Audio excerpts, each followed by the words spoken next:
move forward to the second keynote of the day from Ms. Liz Lloyd, Chief Impact Officer, British International Investment.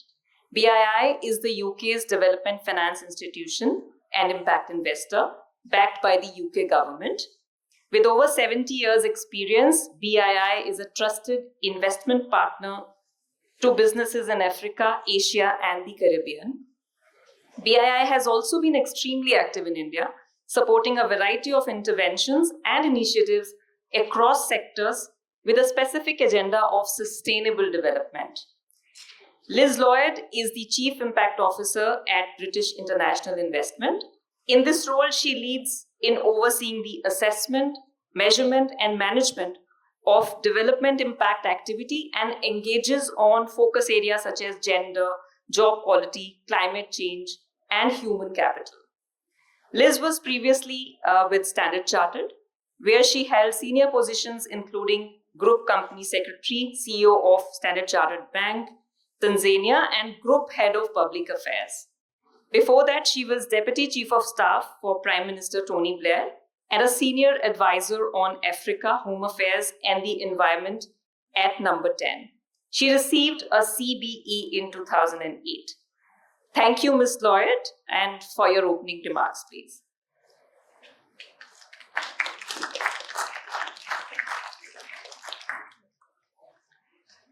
Good morning, everybody, and thank you for your very kind welcome. It's a pleasure to be here to address such an important gathering on behalf of BII. I would like to start by acknowledging the sad passing of Queen Elizabeth II last week. On her 21st birthday in 1947, Her Majesty made a commitment to devote her life to public service, a commitment that lasted 3/4 of a century, and BII has recognised her service. In fact, in the following year, our organisation was founded. You can say that BII was supporting impact investing in India before it was called impact investing. And this year, we find ourselves at the beginning of a new phase of that long history as we assume our new identity as British International Investment. And with our new name has come a new strategy, which draws upon the lessons of the last 7 decades. Like you, we think of ourselves as impact investors, as impact investors, we saw the need to define what we mean by impact more precisely, answering some of those questions about win, win, win. So that led us to 3 strategic impact investments that are productive, sustainable, and inclusive. And everything we do over the coming years will be informed by that. They resonate strongly with India's national development priorities around renewable energy, raising farmers' incomes, increasing financial inclusion, creating more opportunities for women to join the workforce, and more. And India is the single country where we have made most investments. Our portfolio now is just over $2 billion. And that includes everything from financial services, healthcare, infrastructure, manufacturing, food and agriculture, education, commercial real estate, and increasingly in the digital economy. And we have a large team based in Bangalore and Mumbai who work tirelessly in providing financing on appropriate terms and scale through fund managers, many of those here today, directly in equity, and, as also mentioned earlier today, in debt. So what is important to us, as well as the level of capital, is our record in securing real change.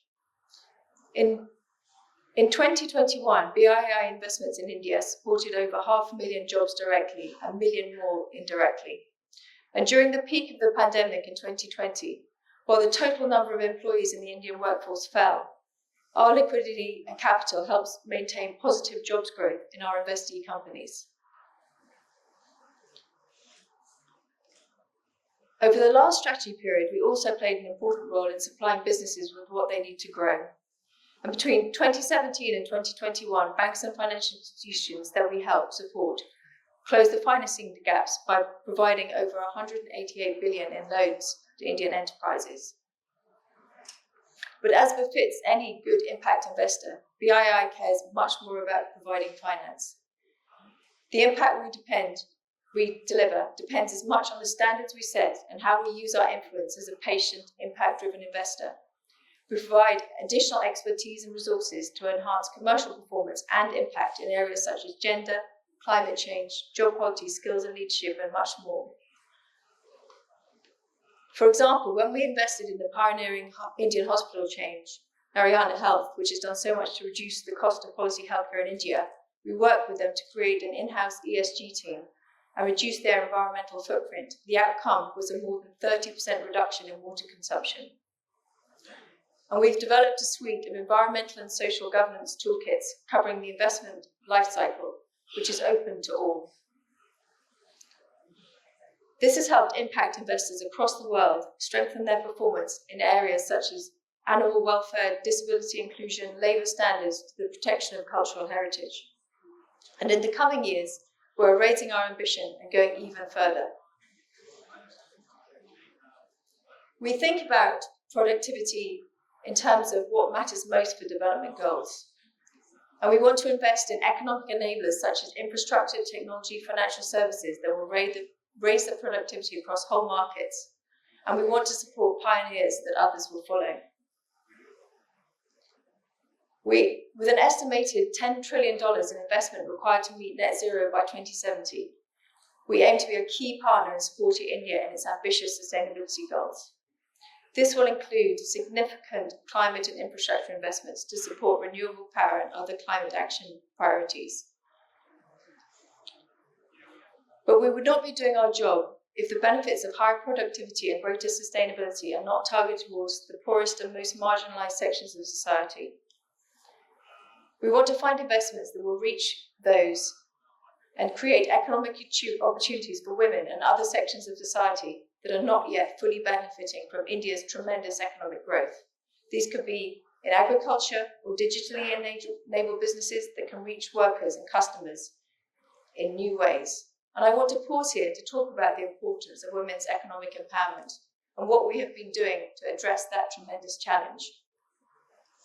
Rapid poverty-reducing growth depends on productive employment across the whole working-age population. And estimates of the impact of increased female participation in the labour force on India's GDP run into the trillions of dollars. At the firm level, a growing body of evidence demonstrates the many ways that women's participation contributes to stronger, more resilient, faster-growing companies. In leadership, more gender balance can lead to better decision-making and brings new perspectives and wider representation of company stakeholders. And as entrepreneurs, women tend to reinvest their income to grow their businesses faster, and female microfinance customers have lower portfolios at risk, write-offs, and credit loss provisions. And as customers, focusing products towards women can help improve profitability for companies through the development of new products, higher sales, and improved consumer trust and corporate reputation. That is why we founded, with many other DFIs and impact investors, the 2X Women's Challenge, an industry initiative to mobilize capital to advance women as entrepreneurs, business leaders, employees, and consumers of products and services. And that's why all deals, every single one in our pipeline, is assessed on their likely capacity to empower women using the 2X criteria. And that's why we have set a new global target for 25% of all new investments to qualify under the 2X challenge. And India will be a key market in achieving this target. When it comes to achieving impact, our approach to financial risk is also a big part of the story. Whether concessional finance, blended finance, technical assistance, and everyone understands the need for venture capital, but there are also high impact businesses which do not fit the VC mold and do not have the sort of track record commercial investors would usually look for. And we back those businesses through what we call our catalyst portfolio, where we're willing to tolerate greater uncertainties in exchange for greater potential social and economic impact. So far, I've described our impact objectives, our financial instruments, but we have also developed a world-class impact management system to help execute our strategy. We are proud members of the operating principles on impact management, which guide us. First, we have our overall impact framework, which aids decision-making by bringing consistency in how we assess expected impact before we invest. It also shapes how we manage, monitor, and evaluate impacts throughout the life of the investment, including how we consider responsible exits. For every investment, we consider how we achieve impact, what it is, who benefits, and by how much, the contribution we make as an investor, and the risks to impact. Each of these elements is captured in our impact dashboards, which are made public. And these are our primary tool we use to make investment decisions at our investment committees. But to build the most impactful possible portfolio, we needed to find a way of comparing the relative impact of all the different investments we make. Our capital and human resources are finite, and we need to allocate them effectively.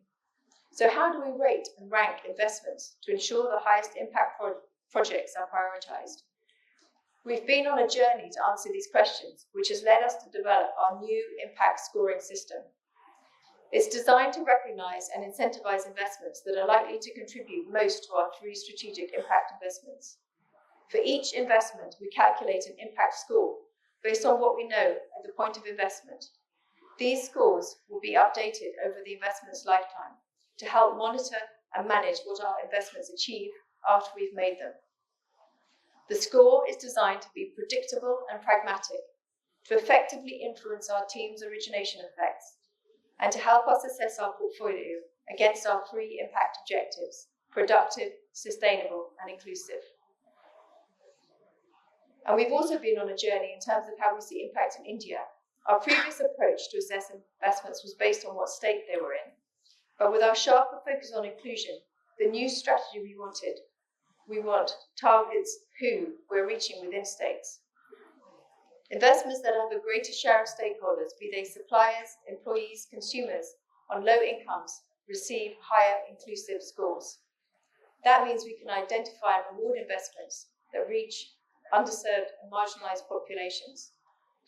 And lastly, in line with the impact principles, we undertake regular verifications, independent verifications of our approach, and make annual disclosures available publicly. I'm just going to finish by mentioning some of the investments that exemplify our impact approach. And many of the partners are here today who we join with in these investments.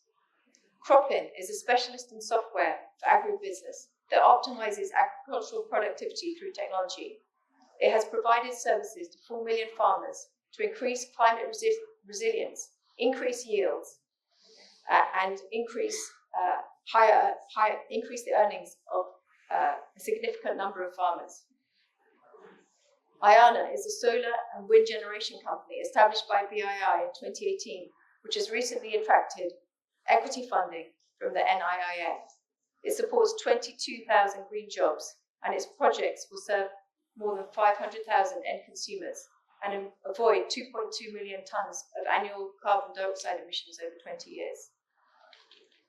And Osam Dairy piloted a new direct procurement model that includes more than 20,000 small dairy farmers, over 70% of whom were classified as low-income households.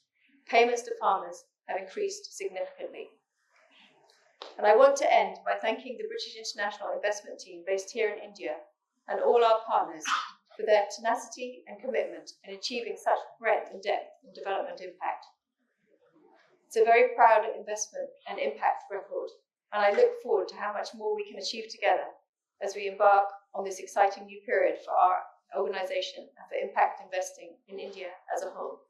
Thank you.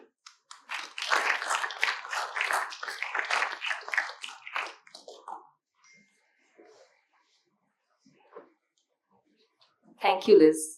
It was, very heartening to hear the extensive work of BII in India around impact as well as impact assessments. It's really, really inspiring. Thank you.